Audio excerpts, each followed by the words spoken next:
You say you didn't want water or no? No. Okay. This is 19-year-old Kayla Harmon. Just moments ago, she was walked into an interrogation room at the Riverbend County Sheriff's Department. Her expression unreadable, her posture calm. But investigators already know what she doesn't yet realize. The walls are closing in. They're about to question her about a late-night confrontation that erupted behind a closed shopping plaza on the edge of town. A place where the lights had long gone out, where no one was supposed to be watching. What may have started as bad blood between people who once knew each other too well, fueled by jealousy, betrayal, and words that were never taken back, exploded the moment gunfire shattered the silence. And here's the part that makes this case chilling. Kayla wasn't even the target of the argument. She wasn't the one throwing punches or screaming threats. Yet detectives now believe she's the one who turned it deadly. Multiple witnesses have already named her as the shooter, and investigators say they have physical evidence and video that could shatter the story she's about to tell. Right now, Kayla sits composed, almost confident. She has no idea how much they already know. What's up? Hey. Hey, Ava? Yes, sir. I'm Detective Gordy, Detective Holliston. Just call me Wes, and that's Brad. Nice to meet you. Nice to meet you too. So, Sorry I look like crazy right now. That's all right. You're talking about looking I crazy. have like a koala shirt on. Hey, what do you got? A Jacksonville Zoo shirt on? Yeah. not yours? No, it is mine. It's old. Okay. Well, here's the thing. Obviously, you're probably wondering what the hell's going on. We're gonna ask you some questions and stuff. We've talked to a couple people already. We just want to get your side of the story. What happened? This is he's gonna be the case agent of the case. I'm his partner, so we're investigating it together. We think that you're probably gonna know exactly what we're talking about when we talk about it, and you might even already know what we're talking about. Mm-hmm. Our main goal here today is to get your side and just be honest. I mean, crazy shit happens, and we just want you to be honest. And that's that. Has anybody ever read you your constitutional rights before? Do you know what that means? Mm-hmm. What does that mean to you? I mean, it doesn't mean nothing to me, but I've had it read out to me before. I mean, okay, let me repeat. When I say constitutional rights, what do you know your constitutional rights as? I don't. All right, and you know Miranda rights? Mm-mm. You ever watch like the TV shows of cops and stuff where Like they say you have 48 or you have the right to remain silent? You know? Yes. So that's what it is. And what it is to protect you, and pretty much it's going to put you in control in this interview here. We have some questions. We'd like for you to cooperate. Mm-hmm. And so yeah. So I'll go ahead and read those to you. You have the right to remain silent. Anything you say can and will be used against you in a court of law. You have the right to talk to a lawyer and have him present with you while you're being questioned. If you cannot afford to hire a lawyer, one will be appointed to represent you before questioning if you wish. You can decide at any time to exercise these rights and not answer any questions or make any statements. Do you understand each of these rights I've explained to you? Yes, sir. All right, and having these rights in mind, do you wish to talk to us at this time? Give it a shot. Okay. Okay. Here's the thing, remember. You can stop talking at any time, right? Yes, sir. The thing is, you don't want people talking for you. You want to be your own voice. Mm-hmm. So that's what this is about. All we're looking for is cooperation. And, you know, things aren't always as they appear to be, so we don't know until we talk to you. Yes, sir. So this is basically about the fight that took place behind Academy. Yeah, so what can you tell us? Can you tell us your version of what happened? Yes, sir. I can. So I'm sure you guys already know who the other girl is, Alanis. Mm-hmm. Right. Yeah. So You're literally the last person we've talked to. So, really? yeah. Oh, okay. So we were over at her ex-boyfriend's house yesterday, Matt. I can't remember his last name. Mm-hmm. But we were just hanging out and we were like swimming because he's got a nice pool or whatever. And we were swimming and his ex-girlfriend, which is the girl Autumn, Mm-hmm. she called him and she was like, I guess they had hung out and then like they're iffy on each other. So I guess like she went crazy whenever she found out that there was other girls over there. And like an hour later, he has all the texts on his phone of her texting saying like just talking crazy, saying that she's gonna be there in 5 minutes. His mom, his parents were there, everything. So she pulls up in 2 cars deep, both of the cars are full of people, and me and Alana are at the end of the driveway like, what in the hell? What the fuck's going on? Mm-hmm. So we told him to get the hell out of there. Blah blah blah. And the one guy that was in the Kia car, it was in a box Kia. He like we were like standing in the road telling them to get on because we were like, really, there's a mom up here and parents. Like, what are y'all coming to the house, my mother's house for? It's disrespectful. And he had pointed a gun at me and Alanis and told us that if we get any closer, that he's gonna shoot us. And we're like, y'all just need to get out of here. Like, we don't even know what's going on. You know what I mean? Mm-hmm. So then, Alanis was already mad at that point, and Alanis, they fought. They're both legal. They're both 18. Sure. They met and they scrapped. They scrapped the first fight. The second fight, the girl, I guess I got too close, and the girl didn't like it because I got too close to the fight because she ended up beating the girl. Autumn almost started beating her ass. So like I'm her homegirl, so I'm like get her off of her. So I yank her off of her, and then the fat friend comes and tries to jump at me, and I'm like, you know what I'm saying? Like, no, I'm not doing that. Mm-hmm. So then.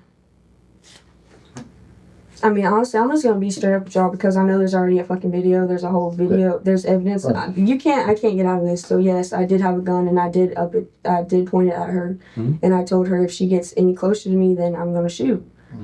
And she kept on stepping, so I shot one round up in the sky, and then she kept on coming at me. And in self-defense, I'm not gonna get my ass whooped whenever I have a gun in my hand. So I didn't point at nobody. I shot right at their car. And then we got in the car and left. As the interview unfolds, Kayla starts building her defense. Slowly, carefully, like she's rehearsed it. She tells detectives she only went along with a close friend to meet another group after an argument that had been festering for days. In her version, this wasn't random violence. It was personal, tangled relationships, wounded egos, resentment that never healed. Kayla insists that once the confrontation turned physical, she stepped in to defend her friend when the other side became aggressive. She claims that's when everything turned on her, multiple people redirecting their rage, closing in, making her feel cornered. And that, she says, is when everything changed. She admits she had a handgun, but swears she only brought it for protection, not to use it. She describes it as a deterrent, a way to create distance, to stop the violence before it spiraled further. From beginning to end, Kayla paints herself as reactive, someone pushed to the edge, not someone who planned to pull the trigger. So me, my friend Anna, Daryl, we're supposed to go pull up on this girl, Lotus. I didn't even want to fight this girl. Like, I really did not. Like, I tried to avoid it. And, because she's together with my ex, Matt. And last time she came at me, like, talking reckless, like, trying to fight me, like, calling me names, like, out of the nowhere. I was pregnant at the time. I had a miscarriage. I was pregnant at the time. So, I couldn't, like, do much because obviously I didn't want to put my baby in risk. Right. So, long story short, I called Matt because, like, me and Matt are doing good. And, like, we've been talking. So, I called Matt on my lunch break 2 nights ago. And she answered the phone. And she was just, like, caught off guard as I was. Like, we were both, like, confused as fuck. Long story short, she wanted to fight. I was at work at the time, so I'm like, I can't do nothing. So I was like, okay, like, I'm off tomorrow. I'm gonna come on my day off, and I'm not gonna tell you I'm coming just in case you jump me or something. So she wanted to fight so bad, so I get my friends, and we pull up to Matt's house, and his mom was outside and stuff. So they told me to come here. So that's when we ended up beating up over here. We pulled up, and they were already parked, and as we were pulling up, they were getting out of the car. And I got out of the car and we started swinging. I don't like to talk shit, so I just saw her. I started swinging. I won that fight, so we separated. She took her time. I took my time to catch our breaths or whatever. And we went round 2. We were bumping, and I started winning again. And I don't know. Next thing you know, you start hearing gunshots. Or no, I was on top of her and I was beating her ass. And her friend yanks me up by my hair and starts beating my ass. Like, so that's your hair I see out there? Yeah, it's my red hair. It's my hair out there. I really did not think this girl had a gun. I thought they were talking shit. Yeah, I thought they were just talking shit. Which is... So, after you get pulled off of her during the fight and the shots start ringing out, is anybody saying anything? everyone was saying stuff. It felt like everyone kept telling me to duck because I was the only one that wasn't running to the car. Like, it like took me a while to like notice, like, oh shit, someone's shooting, like everyone's running to the car. So I start running to the car and I'm trying to open the door and it was locked and everyone's telling me to duck down. So I'm ducked down, still trying to get in the car. Next thing you know, I guess that's when the bullet went through the back door window because glass started falling on my back. So I guess that's when that happened. But the accounts coming from others at the scene tell a story that's far darker and far harder to excuse. About how many rounds do you think you squeezed off? At least like 5. Did you aim it all at the car? No. I feel like only like 4 shots hit the car. In my opinion, because I was a shooter, Okay. so I feel like. Your adrenaline's pumping, I'm sure, too. Mm-hmm. You shoot guns much? Yes. You do shoot guns a lot? With my dad. Okay, so, I mean, you're familiar with guns and all that. Mm-hmm. So it's more of the fight that's got you amped, not the gun itself. Where is the gun now? I dumped it Dumped it. in Black Creek. So I heard it was we got the casings. It's a 9mm. Does that sound right? So what I'd like to do, because your stories track on, you're being very cooperative, you're telling the truth. What I'd like to do is what we did with everybody else. Is I'm gonna go get a little marker. It's kind of be like school here. Yes, sir. Draw a little sketch and kind of put where everybody was. You Okay. good with that? Okay. Let me go get a little marker. This drawing is gonna be very crude because I'm a horrible drawer. Okay. Me too. So we're gonna say this is the entrance. Mhm. Academy Sports Building comes up here, does like this.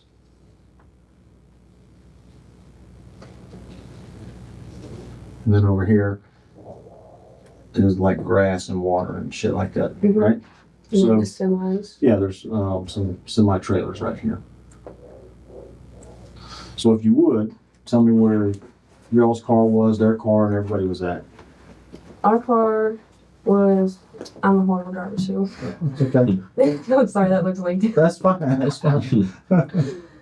Okay, so here's our car, Mm-hmm. and then their car. Our headlights were right there, facing front, and they pulled up, and it was right there, like that, Okay. So- Where did the fight take place, roughly? like right here. Okay. And then the girl ran up.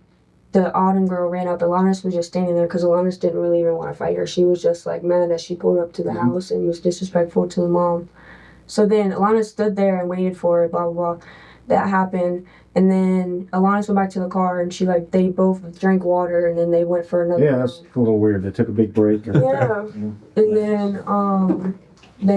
And then they started fighting again. And then that's whenever the girls started. So it all happened like at least like. Kind of like right there in the middle. Mm-hmm. Okay. So where do you think you were when you fired the shots in the air? I was far away. I stepped super back. I was right here, all the way back here, and that girl was still coming at me because she came at me, so I was stepped back. Mm. I had stepped back at least like 10 feet Okay. because This- that's not what my intention was, to kill anybody. This is gonna just to kind of make it easy. There's you, Alanis, and Matt, right? Mhm. So we're gonna call y'all ones. There's 3 of y'all, and I think they said there was 4 of them, so we'll call them 2s, right? Mhm. So when you're right here, where are all of the 2s at basically? Where are they at? There was the guy that so the Annalise girl, that the dude's car, that was her Right. boyfriend. So he was like right here. She was recording, and then the fat girl was right here the whole time. So then Matt was recording the whole time, so he was everywhere. And I mean, honestly, me and her, they were like, here, I'll put 2 and 1. That's them both That's together them fighting, fighting. right. And then me and him are just circling the when whole you- thing. When you after you fire the shots in the air, when you fire the shots at the car, where are you at? Right, back here. Same place? Same place. And where are they at? Same place. So they never ran. They didn't really run, but they just, because they weren't really paying attention to me. The only girl that saw what was going on was the girl that was coming at me. Everybody else, because whenever I yanked her off, everybody else thought I was jumping her. Everybody was like, hey, hey, hey. I was like, Right. I didn't even hit her. So then y'all leave. Which way do you go out? We went this way, and then I told him at first we went this way, but I lied because I forgot we went this way. We went this way, and then we went down this way, and then finally found Okay. a way to get back out to landing. Any more shots fired out here? When we were leaving, Okay, and where do you think the car was roughly? probably like down. And I know it's kind of hard to remember. No, but probably it was about because I second guessed it. Mhm. I really did second guess it, and then And where were they at? in the car. Well, no, honestly, they weren't even in the car yet. Autumn was, like over here, like bending down, and he was. I honestly didn't even see it. I mean, I don't know where everybody else went. I just saw Autumn over here, like trying to get in the car. So when we went and looked at the scene, the car was still there, of course. No, the car was actually moved in a different way because whenever we drove off, she was walking around picking up the Right. casing. That's what I heard. So then, whenever this is what they did. Whenever we drove off and went this way, they went like this, circled around, and then they stopped. And then she got out of the car. I was like, wait, what are they doing? Are they dropping her off? And then I was like, no, she's putting up bullet casings. So she's walking around pulling up the bullet casings, and then the car, I guess they parked it. I mean, it moved after. I'm assuming it's roughly in the same spot Yeah. because it's kind of like where you drew. Mm-hmm. So when I went back to the scene, what we've got is there's a bullet hole here on the building, one here, one up here, and one through the back window. Mm-hmm. So as I asked everybody before, when y'all leave, and I guess y'all went to some park or something like that, was there ever a point that you thought or worried that you could have hit somebody? Yes. But I knew, I mean, no, I didn't know, but I know that, like I told you, my intention was not to kill nobody. Mm-hmm. That girl, she is like she's a hoodlum. She thinks she's a hood rat, she thinks she's a black girl, so I was trying to scare her, and like, God, honestly, I don't like that girl. So when and the point I'm trying to make is this right here, when this shot comes up through the back window, Mm-hmm. from what we've gathered from everybody, I think they're hiding in front of the car, is what everybody says. Does that sound about right? Well, like I said, I didn't see anybody else, but I saw her because I saw her Yeah, blue she was shorts. crouched down, She was I think. crouched down on the side, and I guess they had circled around the front. Because whenever So you This gotta like- be, I mean, if you're firing up this way and it goes to the back window, you got one crouched down and two or three up here. Mm-hmm. That's attempted murder. That's, huh? Isn't that attempted murder? Well, I mean, you tell me. That's shooting at somebody. Mhm. You know what I'm saying? So, I don't know what your intention was. I mean, you just told me your intention was to scare them. Mm-hmm. But that's pretty close to shooting somebody. You're right. And like I said, I second guessed it. I don't know. I just. Yeah. So. Who was the girl that was crouched over there? Was that Autumn? Yeah, that was the girl that Okay. fought. Oh, we tracked Alanis. Alanis. We tracked her down. We, of course, spoke to her. We knew her car was used. Her car was the one driven at the Mhm. time. So when we're looking at her car, there's this funny film all over it. Film. Yeah. What is that? Bleach. Well, what is the point of that? I mean, it's kind of comical, but It's kind of comical. yeah. I'm assuming, and correct me if I'm wrong, your point was to wipe it down with bleach because you was worried there was gunpowder on the car, maybe? Yeah. Which I already knew, but I still wanted, because like she didn't do nothing wrong. Mhm. So like it's her car, so I didn't want her to be fucked. You know what I mean? Because like Right. I even told her, I was like you like both, even like I even told them, Matt and Alanis know that they didn't do shit, and y'all know they didn't do shit. I'm the one who did it. Yeah. They fought perfectly fine. If I wouldn't have shot any shots off, We have no issue with that, you know. The only issue we have is the gun. Mhm. I mean, of course, that's why we're all here. Mhm. And then not just the gun, but the issue that the gun was fired in the direction of people Mhm. makes it even worse, you know. I don't know if you're that good of a shot or if it was just luck that nobody was hit, Mhm. you know. But I got a couple pictures I want to show you real quick. I'm gonna go get them and see if you. But just to say, you're completely cooperative. You know, you have been, and I do appreciate it, and you're very honest. So, Be right back. Okay. According to investigators, those other statements don't just contradict Kayla's story, they destroy it. Witnesses allege she didn't just fire into the air or into the ground. They say she aimed at a vehicle, while people were still inside. And that single detail transforms everything, elevating this from a chaotic mistake into an act of calculated violence. What Kayla may have thought would be written off as panic, as fear, as a split-second lapse in judgment, now carries consequences that could follow her for the rest of her life.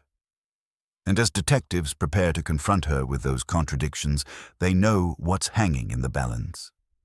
Her next words could determine whether this case ends in a plea deal or becomes something prosecutors take all the way. I'm gonna show you these pictures. It's kind of kindergarten. I understand that. It's just part of my job. I got to do it right. So we're talking to you. We're recording everything. So before I show them you, I'm gonna show them to the camera so the camera knows what I'm showing you.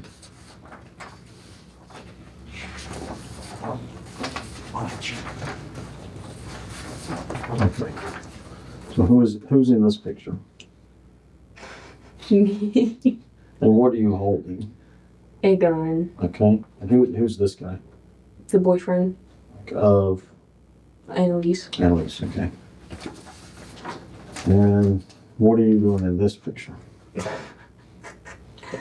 Oh my goodness. Shooting the gun off first round. In the air? Mm-hmm. And then the final picture, this picture. I'm sorry. Just, like I said, I know, I get it, but what are you doing? Pointing it at the girl. Okay. So, it was asked of us, do you think you would be able to pinpoint where you threw the gun? Pinpoint? Yeah, if we took you out there, could you say, I threw the gun right there? I don't want to go on a wild goose chase, so, I mean, if it's a lie, it's a lie. So, No, it's not a lie. It's just, I mean, like, it's, I don't know if it's there still. Because wouldn't it forever take it away? The creek? You throw it like right in the middle of the creek? Yeah. I threw as hard as I could have. mhm. The point I'm making is if you threw it there, I mean, we got a dive team, they can go check. Mm. Like I told you before I left, you've been completely honest with us, and I have no problem telling anybody that. Mm. I don't want to change it, and now we go out there and spend 2 hours diving at a creek for a gun that was never thrown there. You see what I'm saying? If it's not there, just tell me it's not there. No, I did throw. That's where we went to after everything happened. Okay. All right. Well, give us a minute. We'll see what we can set up. In the end, prosecutors filed multiple felony charges against Kayla Harmon, each one tied to a specific person investigators believe she put in mortal danger that night. And while Kayla initially claimed the gun was gone, disposed of, lost, untraceable, investigators later uncovered something that unraveled that lie. Records revealed Kayla had contacted someone after the incident, instructing them to retrieve the firearm from where she'd hidden it. Instead, that person turned it over through legal counsel, and the weapon eventually landed in the hands of investigators. Forensic testing then linked the recovered gun to shell casings found at the scene, sealing the case with physical proof that couldn't be explained away. Faced with evidence that left no room to negotiate, Kayla accepted responsibility in court. She was sentenced to a significant prison term, bringing closure to a case that began with anger and pride, but ended with consequences no one could undo.